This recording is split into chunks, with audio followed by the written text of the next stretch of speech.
noite, bem-vindo ao programa Autárquicas 2013, que começa da melhor forma, tendo como convidado Marco Martins, presidente da Junta de Freguesia de Rio Tinto e candidato do Partido Socialista em 2013 para a Câmara Municipal de Gondomar. Olá, boa noite. Eu começo, antes de mais, por lhe perguntar quem é Marco Martins? Quem é? Sou um cidadão, como qualquer um dos outros, que desde muito novo me envolvi por uma questão de gosto e dedicação à política e participei nas juventudes partidárias e sempre, de alguma forma, ligado à vida autárquica. Portanto, fiz sempre parte desde das mesas de voto, desde que tenho capacidade eleitoral, desde os 18 anos que vou para as mesas de voto e, entretanto, fiz parte da Assembleia de Freguesia de Rio Tinto entre 99 e 2005. Em 2005 o PS convidou-me, na altura porque não tinha mais ninguém, para ser candidato à Junta de Freguesia de Rio Tinto. Assumi o desafio, assumi o risco, fomos à luta, vencemos e é isso, é essa a minha atividade política. E essa, de resto, tento ser um cidadão normal como os outros, com uma atividade profissional que tive que suspender quando fui para a Junta e continuo a fazer política na minha terra, que é Gondomar, em concreto a Freguesia de Rio Tinto. E relativamente à questão de Rio Tinto, considera que efetivamente conseguiu trazer muito de si para a Junta de Freguesia, um trabalho que o satisfaz no final? É um trabalho que me deixa realizado, porque de facto eu gosto muito daquilo que faço e sinto-me muito contente pelo contributo que posso dar à minha freguesia e julgo que foi importante nos últimos anos, em algumas áreas-chave que definimos, na questão da educação, com a renovação do parque escolar, onde se investiram mais de 40 milhões de euros em Rio Tinto, com a questão da segurança, onde se reforçaram os meios da polícia, onde há no quartel de bombeiros, com a questão dos transportes, com o metro, com outras questões. Agora, infelizmente, e o país está assim, as leis estão assim, as competências que a Junta de Freguesia tem são muito, muito escassas e sinto-me limitado, sinto-me amarrado e como Presidente de Junta pouco mais consigo fazer por Rio Tinto. E é mesmo esta questão, por sentir amarrado, é que tem essa necessidade de dar um salto maior e então avançar para a Câmara Municipal de Gondomar? O salto não é por mim. O salto é por um coletivo e por um conjunto de incentivos e de apelos que fui recebendo aos últimos anos, quer cidadãos de Rio Tinto, quer cidadãos fora de Rio Tinto, residentes de outras freguesias do Concelho de Gondomar, no sentido que era necessário importar a dinâmica que Rio Tinto vai tendo, importá-la e aplicá-la noutras freguesias. E, portanto, não só por esse projeto coletivo, mas também para poder fazer mais por todo o Concelho, incluindo mais por Rio Tinto, é que decidi aceitar o desafio do PS para me candidatar em 2013 a Gondomar. E que mais-valias é que acha que vai ter enquanto Presidente da Junta de Rio Tinto? Agora vai para Presidente da Câmara. Já há mais experiência, já há mais conhecimento? Sim, é evidente. Eu defendo em toda a vida. Eu estive 7 anos, só para lhe enquadrá-la, a trabalhar na Direção-Geral de Impostos antes de ir para a Junta. E eu sempre acho que em todas as profissões deve começar por baixo. Portanto, as pessoas devem começar a palmilhar terreno e a começar na estrutura para perceber quais são as necessidades da base e depois ir subindo a pirâmide de grau a degrau, passo a passo. E também é óbvio que o facto de ser autarca freguesia e o facto de diariamente conviver com os problemas da população e o facto de diariamente perceber quais são as limitações que existem, acho que é uma grande mais-valia porque permite, de facto, conhecer quais problemas e ter uma visão diferente também de como se podem solucioná-los. E essa é que é, acho, a grande chave que está aqui em causa. E quais são os argumentos que vai apresentar quando se candidatar, ou nesta já atual candidatura para a Câmara Municipal de Gondomar? Nós definimos no PS, obviamente que o programa ainda irá ser elaborado e, como eu digo, será mas deu umas pinceladas aqui. Mas será um programa participado, ou seja, há autarquias que têm orçamentos participativos em que deixam os cidadãos também contribuir para a gestão de uma parte do orçamento e o que nós queremos fazer em Gondomar é que o programa seja participativo e que os cidadãos de Gondomar também tenham uma voz, uma palavra ativa, mas para já há 5 áreas-chave que foram definidas. Uma tem a ver com a promoção de emprego e desenvolvimento económico.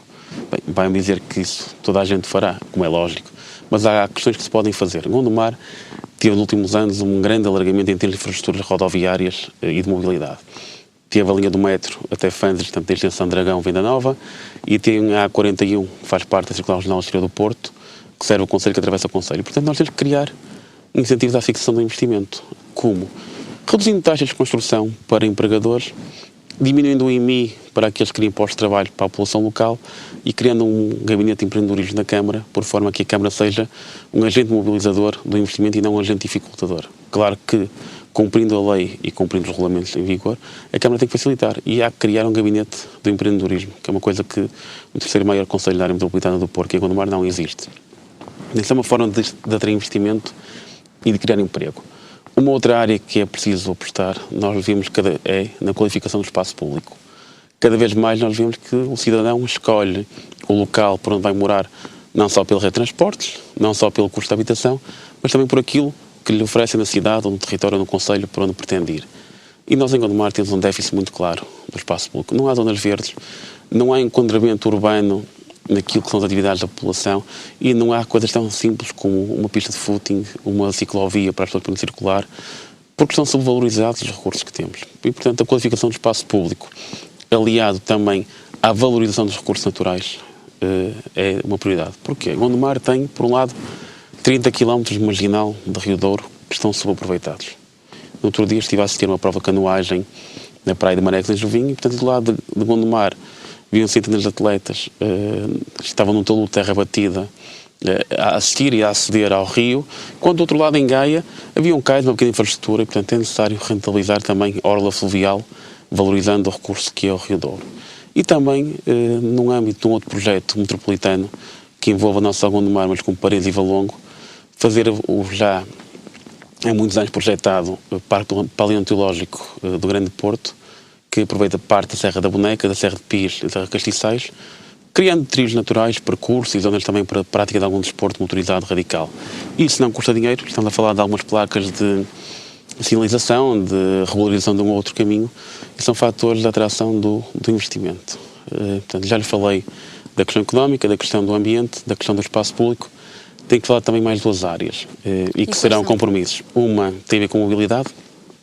Gondomar, como há pouco lhe disse, teve muito bem, e eu tive algum papel relevante nessa matéria, de conseguir que a linha do metro fosse avançando, pelo menos no troço em que era economicamente rentável, Dragão Venda Nova, portanto até Fanzes, mas é preciso levar o metro até ao centro do concelho de Gondomar.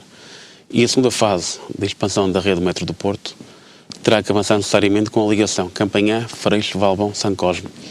O projeto está pronto, já foi feito o impacto ambiental, já há projeto de execução, portanto temos que lutar para quê? Para que no próximo quadro comunitário de apoio, no 2014-2020, haja recursos para que o Estado possa investir nessa matéria, porque é fundamental que Gondomar é o concelho da área metropolitana do Porto, da primeiro anel, portanto falo Matosinhos, Maia, Gondomar e Gaia, que não tem metro na sede do concelho. E o Presidente da Câmara de Gondomar foi durante 8 anos Presidente da Metro do Porto. E essas responsabilidades também têm que ser pedidas do porquê disso não ter avançado. Por fim, uma última linha que fará parte das intenções, sem prejuízo da participação dos cidadãos e da elaboração do programa, que é qualificar a vida autárquica local. Nós temos que pôr os cidadãos a participar na gestão. Nós temos que prestar contas aos cidadãos. A Câmara Municipal tem que ir às freguesias, tem que dar a cara, tem que fazer reuniões públicas centralizadas nas várias freguesias do Conselho, não fechar-se no edifício sede. A Assembleia Municipal de Gondomar, por exemplo, reúne sempre no Salão Nobre da Câmara Municipal, onde cabem os deputados, são 45, e que ficam 10 lugares vagos para a população, que estão sempre cheios e repletos. Portanto, como é que se quer que os cidadãos participem se não se criam condições para que o façam? E uma coisa muito simples, como eu já termino, como alterar o local de reunião da Assembleia Municipal do Salão Nobre da Câmara para o auditório, onde em vez de poderem estar 10 pessoas possam estar 100 ou 200 a assistir, também é um passo importante na democratização da vida política, aliado à prestação de contas e uma gestão transparente, que é aquilo que em Gondomar pouco tem havido. Era mesmo, de certa forma, respondeu à questão que eu lhe ia colocar a seguir. Acha que é importante, depois de todo o percurso que tem havido ao nível autárquico em Gondomar, tem que haver uma mudança de rosto a nível dos políticos em Gondomar? Mais que uma mudança de rosto, tem uma mudança de práticas. Repare, Gondomar evoluiu, teve algum crescimento nos últimos anos, algumas coisas foram feitas também, mal era se não faziam aproveitando os enormes recursos comunitários e nacionais que estiveram disponíveis. Agora, de facto, Gondomar também ficou manchado por aquilo que foram os processos judiciais paralelos à gestão da Câmara, paralelos à gestão de algumas entidades do Conselho, onde os protagonistas eram sempre os mesmos. Os protagonistas desses processos eram ser Presidente, ser Vice-Presidente da Câmara e um ou outro cidadão ou um outro vereador. E mais do que mudar o rosto, é necessário mudar as práticas. E a política e os cidadãos de Gondomar não podem ser vistos no país como aliados a processos de corrupção, de gestão transparente, ou de furto, ou de peculato, ou de roubo. Não.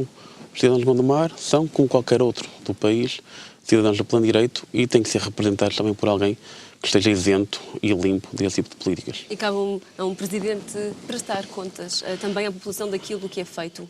Claro que sim, veja, a Câmara de Gondomar vai ter um orçamento para o próximo ano na ordem dos 78 milhões de euros. E os cidadãos têm que saber em que é aplicado esse dinheiro. Nós todos pagamos impostos, mais ou menos consoante o município onde vivemos, mas temos o direito de saber onde é que esses impostos são aplicados. E obviamente que os cidadãos, se perceberem que o seu recurso é aplicado nesta ou naquela medida, neste ou naquele programa, nesta ou naquela iniciativa, também terão muito mais à vontade para não só sentirem cidadãos participativos, mas também para serem responsabilizados por aquilo que fazem no seu dia-a-dia. E voltando um bocadinho atrás à questão de Rio Tinto, como é que a população de Rio Tinto recebeu a ideia do seu Presidente de Junta agora ter a possibilidade de se tornar Presidente do município? Olha, não sei responder a isso porque eu sou suspeito para falar, não é? Mas do contacto que tenho tido com muitos cidadãos de Rio Tinto, eu falo diariamente com centenas de pessoas, receberam com agrado, porque perceberam também, fruto precisamente dessa prestação de contas e dessa transparência que eu implemento na gestão da Junta de Freguesia, perceberam que no cargo onde eu estou, por muito bem que o desempenho e por muito hoje que tenha desempenhá-lo, estou limitado na ação. E, portanto, perceberam que também o facto da possibilidade do Presidente da Junta poder passar a Presidente da Câmara vai também ajudar mais esse território, sem prejuízo, obviamente, de ajudar os outros todos. Mas mantém-se aquela questão, o Presidente da Junta está normalmente aliado a um agente mais próximo da população. Agora, como Presidente da Câmara, com certeza será mais difícil manter essa ligação. Seria uma prioridade sua, caso assumisse a Presidência da Câmara? Continuar próximo da população? É óbvio. Eu vou assumi-la porque eu sei que vou ganhar. Portanto, nisso não tenho grandes dúvidas. Porquê essa confiança? Porque eu tenho falado nos últimos tempos com muitas centenas de pessoas fora de Rio Tinto, de outras frentes do Conselho, e até ligadas a outras áreas políticas e partidárias que não a minha, que não o Partido Socialista, e, portanto, estou convencido que irei ganhar, independentemente de quem vier a ser o adversário, pelo lado dos independentes ou pelo lado do PSD. Mas dizia-lhe eu, respondendo à sua questão, é óbvio que esta transparência tem que ser para manter essa proximidade.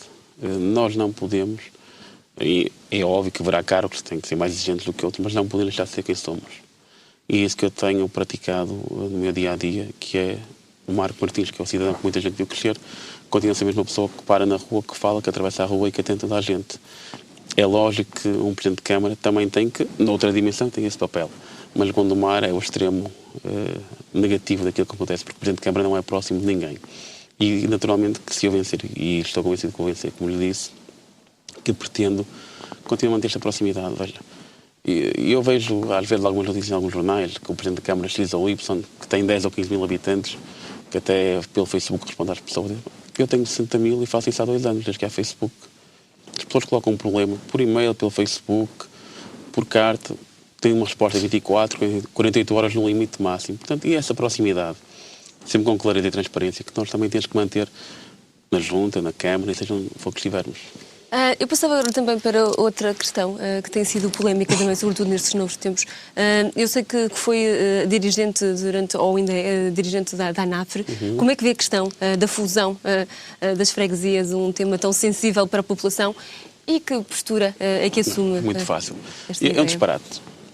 Deixe-me dizer que eu também acho que tem que haver uma reforma do território. Portanto, para sermos claros, só que essa reforma do território tem que começar de cima para baixo e não baixo para cima, como o Governo quer agora fazer. E é um disparate porquê? Porque esta alteração que o Governo agora pretende fazer à pressa nas freguesias, com a desculpa da Troika, quando o memorando da Troika não exige.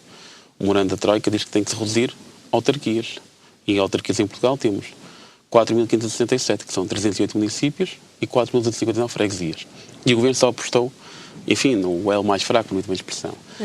E esta redução de autarquias de freguesia que se pretende pôr, por um lado, não poupa dinheiro ao Estado. Está comprovado, fizemos vários estudos, eu próprio fiz alguns, onde a diminuição do custo do órgão político, porque no fundo o que é que vai acabar?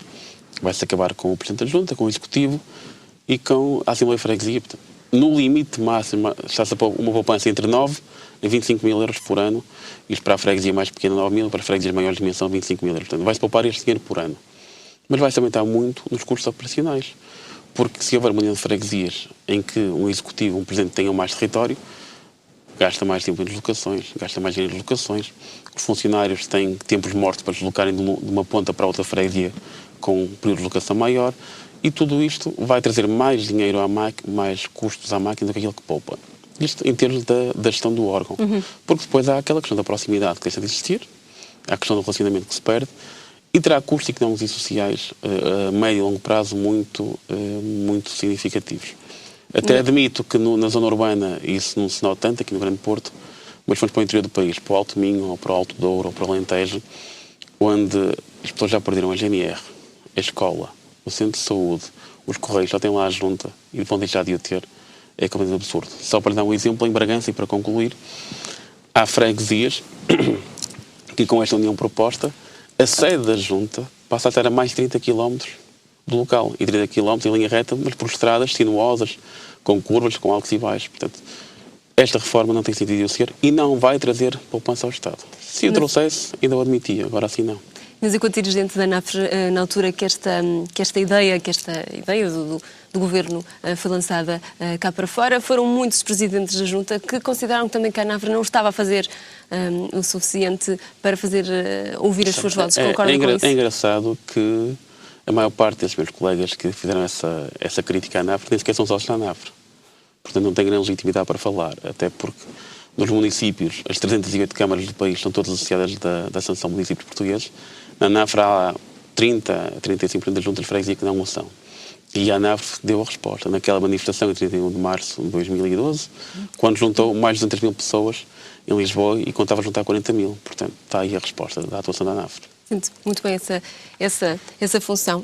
Voltando então às novas ideias para a candidatura de Gondomar, falou daquilo que gostaria de fazer e o que é que acha que a nível prático ainda não se fez e que é preciso continuar a fazer, que está mesmo mal em Gondomar e que tem que ser gerido de imediato?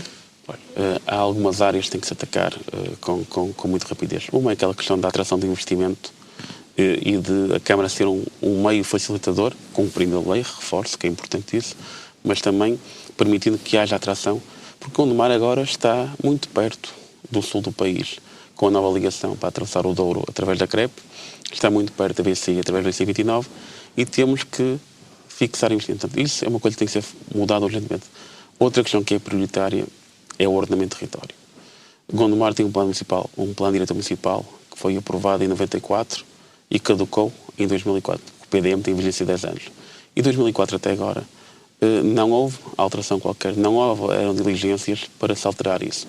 Aprova-se um plano pormenor aqui ou ali, um plano de organização aqui ou ali onde dá jeito, mas isso também tem sido um fator que tem limitado a fixação da população, nomeadamente no Alto Conselho do Gondomar, porque o ordenamento do território não permite construir, apesar de pessoas terem o terreno da família ou que adquiriram. E depois há uma outra questão que foi sendo esquecida há alguns anos, que é o Alto Conselho de Gondomar não tem saneamento. Tem a rede praticamente instalada, a infraestrutura está colocada, gastaram-se milhões de euros em colocar coletores de drenagem de águas residuais, em colocar ligações das águas, mas depois não há onde tratá-los. Não há um hectare, não há uma solução inovatória. Portanto, fez-se a rede, mas falta o resto. Portanto, os esgotos, se fossem para essa rede que se gastaram milhões dos nossos impostos, repito, a construir, não tem para onde ir. Essa também é uma prioridade que temos que atacar com muita urgência. Sempre a acompanhar, mesmo sendo Presidente da Junta de Freguesia de Rio Tinto, esteve sempre muito ligado à realidade de Gondomar como Conselho. Teve sempre essa preocupação. Rio Tinto, eu sempre fui cidadão interessado em participar na vida pública e na vida política, como expliquei há pouco. E, portanto, não só através daquilo que é o conhecimento da minha freguesia, mas também do conhecimento do Conselho, através de família, através de colegas, de profissão e, acima de tudo, através das funções autárquicas, vou conhecendo a realidade. E Gondomar tem realidades muito antagónicas entre si. Tem uma zona muito urbana como o Rio Tinto, colado ao Porto, com uma densidade de 5 mil ou quase 6 mil pessoas por quilómetro quadrado, e tem freguesias com 1.500 habitantes, como a questão de Medas ou de Covelo, mas sempre acompanhei de perto, sempre tive cuidado de estar presente, de ser aos convites e de partilhar experiências, onde aprendi e onde ensinei com outros colegas de outras freguesias, porque também criando uma rede de contactos muito profunda e muito transparente, que acima de tudo dá para apoiar uns aos outros. E, analisando o seu percurso, vemos que exerceu funções autárquicas desde há muitos anos. Considera que há uma necessidade, hoje em dia, já que quer continuar a estar ligado à política, de renovar a imagem que os portugueses têm do político em si. Hoje em dia há uma grande falta de credibilidade. E há uma grande retração da população e dos cidadãos face à política. E porquê? Porque os políticos não fazem a sua parte. Eu, no desempenho das minhas funções, digo mais vezes não do que sim. Porque só posso ser assim quando depende de mim, quando posso cumprir. Agora, se não tenho meios para resolver, ou não sou da minha competência, ou tenho que estar dependendo de outra entidade para resolver um determinado problema, uma questão maior ou menor, não posso comprometer-me a ela. E acho que é isso que falta na vida política portuguesa, que é, de facto, só se prometer o que se pode cumprir. E depois prestar contas. Eu dou um exemplo. Eu, quando me candidatei a segunda vez, em 2009, à Junta de Rio Tinto, publiquei na internet, aliás, está disponível ainda hoje, uma coisinha de prometido cumprido, onde tinha um manifesto eleitoral com um conjunto de situações que eram propostas e que os eleitores sufragaram em 2005 e em 2009 fizemos o ponto de situação. E as pessoas puderam ver, afinal, que aqueles senhores daquele partido com aquele candidato fizeram, afinal cumpriram. E é isto que falta na vida política portuguesa. É transparência, é rigor. E também, quando falhamos, temos que assumir e pedir desculpa. Muito bem. Mesmo para terminar agora, temos que ser breve. Perguntava-lhe, relativamente à situação agora a nível nacional, em 2013, acha que os portugueses vão se manifestar, vão mostrar através da votação que não estão contentes com o governo? Se calhar através da votação não, mas provavelmente através da não participação. Portanto, eu temo que 2013, e se não houver alterações, se não houver legislativas antecipadas, as próximas eleições autárquicas, por um lado aumentará a abstenção, por cidadãos estão descontentes com a vida política, por tudo aquilo que aqui falamos, mas também pela questão das freguesias, que se for avante, haverá muitas freguesias que vão ser agregadas, ou vão ser extintas, como quiser chamar, onde os cidadãos não participarão. E, portanto, acho que mais do que a penalização a partir do governo, vai haver um alinhamento cidadão da vida política e da participação democrática. Isso é mau. E devemos todos, independentemente da preferência partidária, cada um combater isso. E o que é que desejaria, a título pessoal, que decorresse no país, depois de tantas transformações? Olha, acima de tudo, ainda há pouco falava disso, o que desejo é que se criem condições para que as pessoas possam ter emprego. Não tem que ser um emprego luxuoso, mas as pessoas têm que poder ter um meio de subsistência económica, que é esse que falha, que infelizmente está a colocar muitas famílias em risco. E acima de tudo o que o Governo deve fazer, e o Governo deve rapidamente transmitir ânimo, porque o Governo só fala em austeridade, cortes, e não dá o exemplo. E é preciso dar uma palavra de incentivo aos investidores, às famílias portuguesas, para que possam, de facto, ter fé e ter esperança, que é a coisa que agora acontece. E deixar de haver aquele incentivo à imigração, junto-se dos mais jovens. Isso é um disparate que o Primeiro-Ministro fez. É completamente absurdo um Primeiro-Ministro dizer às pessoas que devem emigrar. Não, o Primeiro-Ministro deve fixar a população em Portugal, deve criar condições, obviamente limitado pela conjuntura económica, mas deve trazer uma palavra de ânimo e de conforto e de apoio aos portugueses, que é isso que eles precisam neste momento. Muito bem. Está bem? Felicidades para o programa, muito obrigado pelo convite. Muito obrigado também pela sua presença. E espero estar aqui daqui a um ano consigo falar, depois de eleito, voltamos a conversar. E deixar votos de sucesso. Muito bem. Obrigada. É desta forma que nos despedimos. Para a semana voltamos com outro candidato.